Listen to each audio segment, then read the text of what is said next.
नमस्ते दोस्तों। आज के इस बेहद खास और दिलचस्प पॉडकास्ट एपिसोड में मैं आप सभी का तहे दिल से स्वागत करता हूं। आज हम एक ऐसे विषय पर बात करने जा रहे हैं जो हम सबके जीवन से जुड़ा है, लेकिन फिर भी हम इसके बारे में बहुत कम जानते हैं। क्या आपने कभी सोचा है कि जब आप सो रहे होते हैं तो आपका दिमाग क्या कर रहा होता है? या फिर कभी ऐसा क्यों होता है कि आप बोलना कुछ और चाहते हैं और आपके मुंह से अचानक कुछ और निकल जाता है? हम अक्सर इन बातों को एक छोटी सी गलती या इत्तेफाक मानकर भूल जाते हैं, लेकिन आज हम जिस महान मनोवैज्ञानिक के विचारों पर चर्चा करने वाले हैं, उनका मानना था कि इस दुनिया में इंसान के दिमाग से जुड़ी कोई भी चीज इत्तेफाक नहीं होती। हर एक सपने, हर एक गलती और हर एक आदत के पीछे एक बहुत गहरा कारण छिपा होता है। जी हाँ दोस्तों, मैं बात कर रहा हूँ मनोविज्ञान की दुनिया के सबसे चर्चित और क्रांतिकारी विचारक सिगमंड फ्रायड की और उनकी मशहूर किताब मनोविश्लेषण का परिचय यानी इंट्रोडक्शन टू साइको एनालिसिस की। फ्रायड एक ऐसे इंसान थे जिन्होंने इंसान के दिमाग को देखने का नजरिया ही पूरी तरह से बदल कर रख दिया। उन्होंने हमें बताया कि हमारा दिमाग एक बर्फ के पहाड़ यानी आइसबर्ग की तरह है। जो हिस्सा हमें पानी के ऊपर दिखाई देता है वह हमारा चेतन मन है, यानी वह हिस्सा जिसे हम जानते और समझते हैं। लेकिन बर्फ के पहाड़ का एक बहुत बड़ा हिस्सा पानी के नीचे छिपा होता है, जिसे हम देख नहीं पाते। फ्रायड ने इसी छिपे हुए हिस्से को अवचेतन मन कहा है। और मजे की बात यह है दोस्तों कि हमारा यह अवचेतन मन ही हमारे असली जीवन का, हमारी इच्छाओं का और हमारे डर का सबसे बड़ा संचालक है। जब फ्रायड ने पहली बार दुनिया के सामने अपने विचार रखे तो बहुत से लोगों ने उनका मजाक उड़ाया। उस समय के डॉक्टरों और वैज्ञानिकों को यह बात बिल्कुल पच नहीं रही थी कि कोई इंसान सिर्फ बातों के जरिए, बिना किसी दवा या सर्जरी के, दिमागी बीमारियों का इलाज कर सकता है। लेकिन फ्रायड अपनी बात पर अड़े रहे। उन्होंने कहा कि अगर हम इंसान की रोजमर्रा की छोटी छोटी गलतियों को ध्यान से देखें तो हम उसके अवचेतन मन का पूरा नक्शा तैयार कर सकते हैं। आइए सबसे पहले बात करते हैं उन गलतियों की जिन्हें हम अक्सर नजरअंदाज कर देते हैं। फ्रायड इन्हें पैराप्रैक्सिस या फ्राइडियन स्लिप कहते हैं।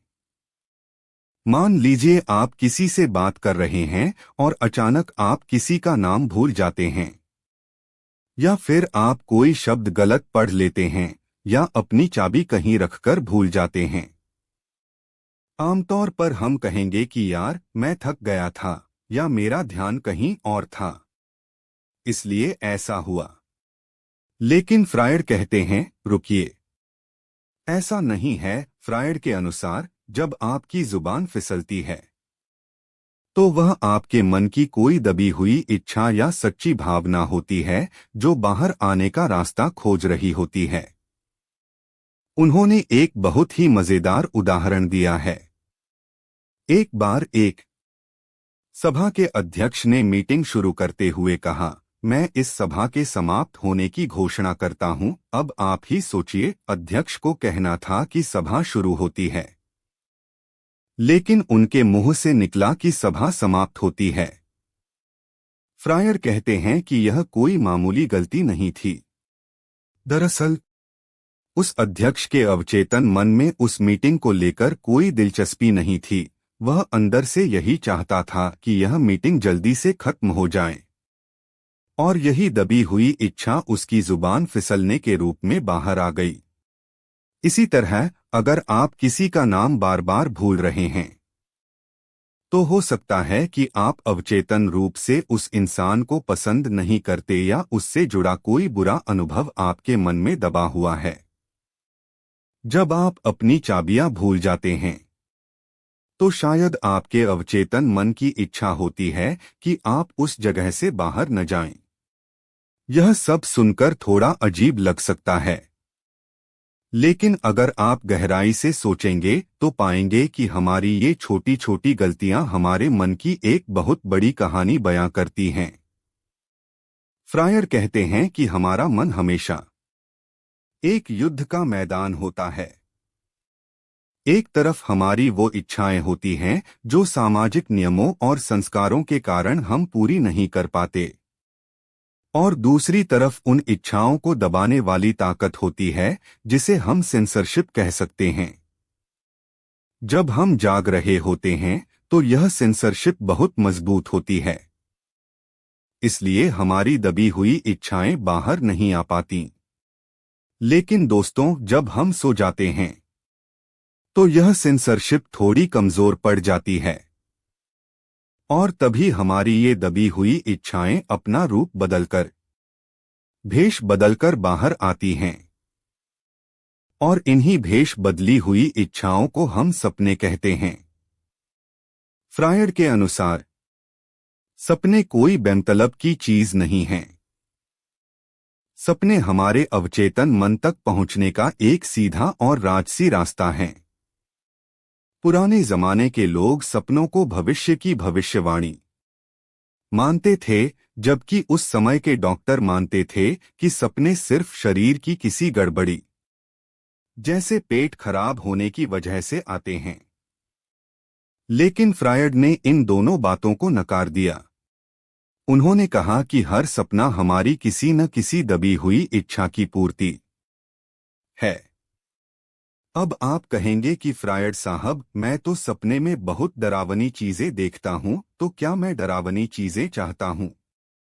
इसका जवाब देते हुए फ्रायड कहते हैं कि सपनों के दो रूप होते हैं। एक वो जो हमें याद रहता है, जिसे हम मैनिफेस्ट कंटेंट कहते हैं, और एक वो असली मतलब जो उस सपने के पीछे छिपा होता है, जिसे लेटेंट कंटेंट कहते हैं। क्योंकि हमारी असली इच्छाएं बहुत अजीब या समाज के खिलाफ हो सकती हैं, इसलिए हमारा मन उन इच्छाओं को सीधे तौर पर सपने में नहीं दिखाता।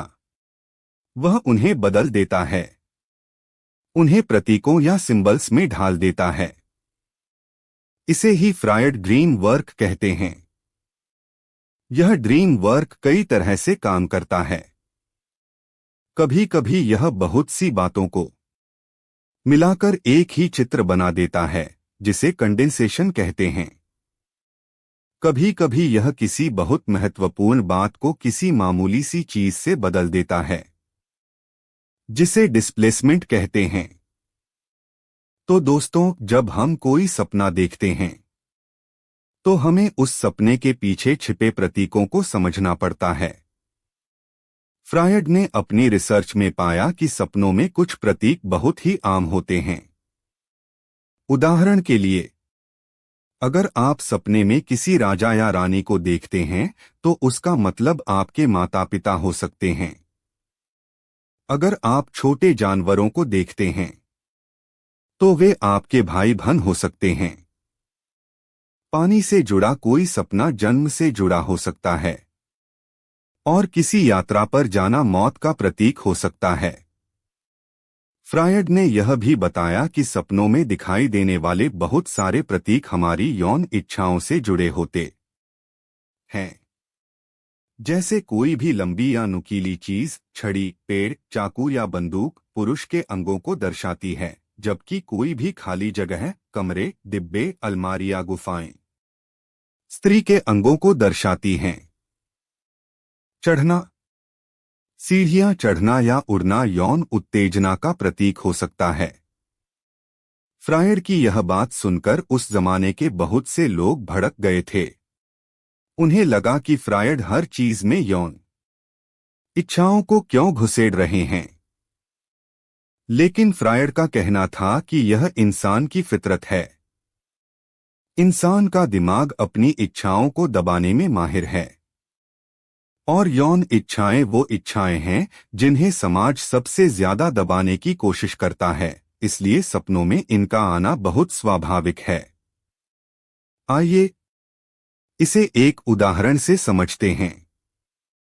फ्रायड की एक महिला मरीज ने सपना देखा कि वह अपने पति के साथ थिएटर गई है, लेकिन थिएटर लगभग खाली है और उन्होंने 3 टिकटें, एक फ्लोरिन और 50 क्रूजर में खरीदी हैं। महिला सपने में सोचती है कि इतनी जल्दी टिकट खरीदने की क्या जरूरत थी। अब बाहर से देखने पर यह सपना बिल्कुल साधारण लगता है, लेकिन फ्रायड ने जब इस सपने का विश्लेषण किया तो पता चला कि उस महिला की एक सहेली, जो उससे उम्र में छोटी थी, उसकी हाल ही में सगाई हुई थी। महिला के अवचेतन मन में यह बात बैठी थी कि उसने अपने पति से बहुत जल्दी शादी कर ली थी और उसे इसका पछतावा था। जल्दी टिकट खरीदना उसकी जल्दी शादी करने की गलती का प्रतीक था, और जो 3 टिकटों की कीमत थी वह असल में उस दहेज की रकम का प्रतीक थी जो उसे लगता था कि उसने बेमतलब में अपने पति पर खर्च कर दी। इस सपने के माध्यम से महिला के मन की वह दबी हुई निराशा और पछतावा बाहर आ रहा था जो वह असल जिंदगी में अपने पति से नहीं कह सकती थी। दोस्तों, फ्रायड ने सिर्फ सपनों और गलतियों पर ही बात नहीं की, बल्कि उन्होंने इंसान की उन दिमागी बीमारियों का भी गहराई से अध्ययन किया जिन्हें हम न्यूरोसिस कहते हैं। आपने ऐसे कई लोगों को देखा होगा जिन्हें एक ही काम बार बार करने की आदत होती है, जैसे बार बार हाथ धोना या किसी एक ही विचार में उलझे रहना, या बिना किसी वजह के बहुत ज्यादा डरना या घबराहट महसूस करना। फ्रायड से पहले के डॉक्टर इन बीमारियों का कोई ठोस इलाज या कारण नहीं ढूंढ पाए थे, लेकिन फ्रायड ने कहा कि इन दिमागी बीमारियों की जड़ें भी हमारे अवचेतन मन में और हमारे बचपन में छिपी होती हैं। उन्होंने लिबिडो यानी इंसान की यौन ऊर्जा का एक बहुत बड़ा सिद्धांत दिया। फ्रायड का मानना था कि यौन ऊर्जा सिर्फ बड़े होने पर ही नहीं आती, बल्कि जब बच्चा पैदा होता है तब से ही उसके अंदर यह ऊर्जा होती है। बचपन में यह ऊर्जा अलग अलग रूपों में दिखाई देती है, जैसे जब एक छोटा बच्चा अपनी मां का दूध पीता है या अपना अंगूठा चूसता है तो उसे एक खास तरह का आनंद मिलता है। फ्रायड के अनुसार यह भी एक तरह की यौन संतुष्टि ही है। फिर जैसे जैसे बच्चा बड़ा होता है, यह ऊर्जा उसके शरीर के अलग अलग हिस्सों में जाती है। फ्रायड का सबसे विवादास्पद सिद्धांत ओडिपस कॉम्प्लेक्स का था। उन्होंने कहा कि बचपन में 3 से 5 साल की उम्र के बीच एक लड़का अपनी मां की तरफ बहुत ज्यादा आकर्षित होता है और अपने पिता को अपना दुश्मन या प्रतिद्वंद्वी मानने लगता है। उसे लगता है कि उसका पिता उसकी मां के प्यार को उससे बांट रहा है। इसी तरह एक लड़की अपने पिता की तरफ आकर्षित होती है और अपनी मां से ईर्ष्या करने लगती है। हालांकि जैसे जैसे बच्चे बड़े होते हैं, समाज और संस्कारों के डर से वे अपनी इन भावनाओं को अपने अवचेतन मन की गहराई में बहुत नीचे दबा देते हैं और उन्हें भूल जाते हैं। लेकिन फ्रायड कहते हैं कि ये दबी हुई भावनाएं कभी पूरी तरह से मरती नहीं हैं। अगर किसी इंसान का मानसिक विकास सही तरीके से नहीं हो पाता या उसे जीवन में कोई बहुत बड़ा सदमा लगता है, तो उसकी यही दबी हुई इच्छाएं वापस लौट आती हैं। और क्योंकि समाज में इन इच्छाओं को सीधे तौर पर पूरा नहीं किया जा सकता, इसलिए हमारा दिमाग एक बीच का रास्ता निकालता है। वह इन इच्छाओं को बीमारियों के लक्षणों या सिम्पटम्स में बदल देता है। यानी न्यूरोसिस का हर लक्षण इंसान की किसी न किसी दबी हुई यौन इच्छा का एक बदला हुआ रूप है। इसे समझाने के लिए फ्रायड ने एक महिला का उदाहरण दिया जिसे एक अजीब सी दिमागी बीमारी थी। वह महिला बार बार अपने कमरे से निकलकर दूसरे कमरे में जाती, वहां रखी मेज के पास खड़ी होती, अपनी नौकरानी को बुलाती और फिर बिना कोई काम बताए उसे वापस भेज देती। देखने में यह हरकत पूरी तरह से पागलों वाली लग रही थी, लेकिन जब फ्रायड ने इसका विश्लेषण किया तो एक बहुत ही चौंकाने वाली बात सामने आई। उस महिला के पति अपनी सुहागरात के दिन शारीरिक रूप से अक्षम साबित हुए थे। उस रात उसके पति कई बार कमरे से बाहर गए और वापस आए, अपनी इस नाकामी को छिपाने और नौकरानी के सामने शर्मिंदगी से बचने के लिए। पति ने बिस्तर की चादर पर लाल स्याही गिरा दी थी, लेकिन उसने वह स्याही गलत जगह पर गिरा दी थी। अब सालों बाद वह महिला अपनी उस बीमारी के लक्षण के जरिए उसी सुहागरात की घटना को दोहरा रही थी, लेकिन वह उसे इस तरह से दोहरा रही थी जैसे कि उसके पति नाकाम न हुए हों। वह मेज के पास खड़ी होती थी ताकि नौकरानी उस पर लगे लाल निशान को देख सके। इस तरह वह महिला अपनी बीमारी के जरिए अपने अवचेतन मन की उस इच्छा को पूरा कर रही थी कि काश उसके पति सक्षम होते और उसे यह शर्मिंदगी न उठानी पड़ती। यह उदाहरण हमें बताता है कि इंसानी दिमाग कितना जटिल और कितना रहस्यमय है। हमारी बीमारियां भी हमारे मन की कोई न कोई कहानी कह रही होती हैं। अब सवाल यह उठता है कि इन बीमारियों का इलाज कैसे किया जाए। फ्रायड ने इसके लिए मनोविश्लेषण यानी साइकोएनालिसिस की तकनीक का इस्तेमाल किया। उन्होंने सम्मोहन यानी हिप्नोटिज्म का सहारा लेना छोड़ दिया, क्योंकि उन्हें लगा कि सम्मोहन से हम बीमारी को सिर्फ कुछ समय के लिए दबा सकते हैं, उसे जड़ से खत्म नहीं कर सकते। इसके बजाय फ्रायड ने फ्री एसोसिएशन यानी स्वतंत्र साहचर्य की तकनीक अपनाई। इसमें वह अपने मरीजों को एक आरामदायक काउच पर लिटा देते थे और उनसे कहते थे कि उनके दिमाग में जो कुछ भी आ रहा है, चाहे वह कितना भी अजीब, बुरा या बेमतलब क्यों न लगे, वे उसे बिना किसी झिझक के बोलते जाएं। फ्रायड का मानना था कि जब इंसान बिना किसी रोक टोक के बोलता है तो धीरे धीरे उसके अवचेतन मन की दबी हुई बातें, उसके बचपन की यादें और उसके सारे संघर्ष बाहर आने लगते हैं। और जब कोई इंसान अपनी इन दबी हुई भावनाओं को पहचान लेता है, उन्हें अपने चेतन मन में ले आता है, तो उसकी दिमागी बीमारी अपने आप ठीक होने लगती है। लेकिन दोस्तों, यह इलाज का सफर इतना आसान नहीं होता। जब डॉक्टर मरीज के अवचेतन मन की गहराइयों में उतरने की कोशिश करता है, तो मरीज का दिमाग उसका विरोध करने लगता है। इसे फ्रायड रेजिस्टेंस यानी प्रतिरोध कहते हैं। मरीज अक्सर कहता है कि उसे कुछ याद नहीं आ रहा, या वह इलाज बीच में ही छोड़ने की कोशिश करता है। इसी दौरान एक और बहुत ही दिलचस्प घटना घटती है, जिसे फ्रायड ने ट्रांसफरेंस यानी स्थानांतरण का नाम दिया है। इस अवस्था में मरीज अपने बचपन की दबी हुई भावनाओं को, चाहे वह प्यार हो या नफरत, अपने डॉक्टर के ऊपर थोपने लगता है।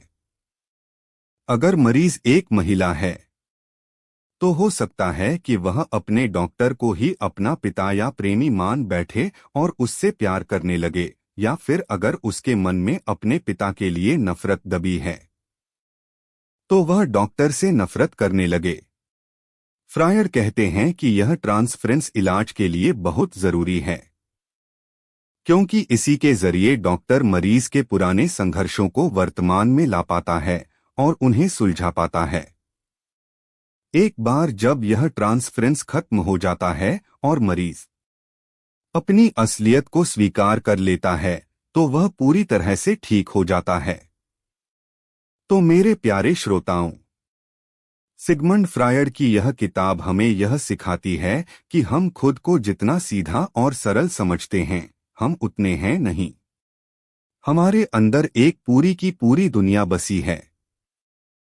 एक ऐसा अंधेरा कमरा है जहां हमारी वो सारी इच्छाएं, वो सारे डर और वो सारी यादें कैद हैं जिन्हें हमने समाज के डर से या अपनी नैतिकता के कारण कभी बाहर नहीं आने दिया। हमारी गलतियां, हमारे सपने और हमारी मानसिक उलझनें उसी अंधेरे कमरे की खिड़कियां हैं। फ्रायड के विचार आज भी पूरी दुनिया में चर्चा का विषय बने हुए हैं। बहुत से लोग आज भी उनके सिद्धांतों, खासकर यौन ऊर्जा और ओडिपस कॉम्प्लेक्स से जुड़ी बातों का विरोध करते हैं। लेकिन हम इस बात से इनकार नहीं कर सकते कि फ्रायड ने मनोविज्ञान की दुनिया में जो क्रांति ला दी, उसने कला, साहित्य, दर्शन और इंसान को समझने के तरीके को हमेशा हमेशा के लिए बदल दिया। उन्होंने हमें सिखाया कि अपनी कमजोरियों और अपनी दबी हुई इच्छाओं का सामना करने से हमें डरना नहीं चाहिए, बल्कि उन्हें समझकर, उन्हें स्वीकार करके ही हम एक स्वस्थ और संतुलित जीवन जी सकते हैं। तो दोस्तों, आशा करता हूं कि सिगमंड फ्रायड के विचारों पर आधारित आज का यह पॉडकास्ट एपिसोड आपको सोचने पर मजबूर करेगा और आप अपने सपनों और अपने मन की गहराइयों को एक नए नजरिए से देखने की कोशिश करेंगे। आज के लिए बस इतना ही। आपके समय और ध्यान के लिए बहुत बहुत धन्यवाद। मिलते हैं अगले एपिसोड में एक नए और रोचक विषय के साथ। तब तक के लिए अपना ख्याल रखें और अपने मन की आवाज सुनते रहें। नमस्ते।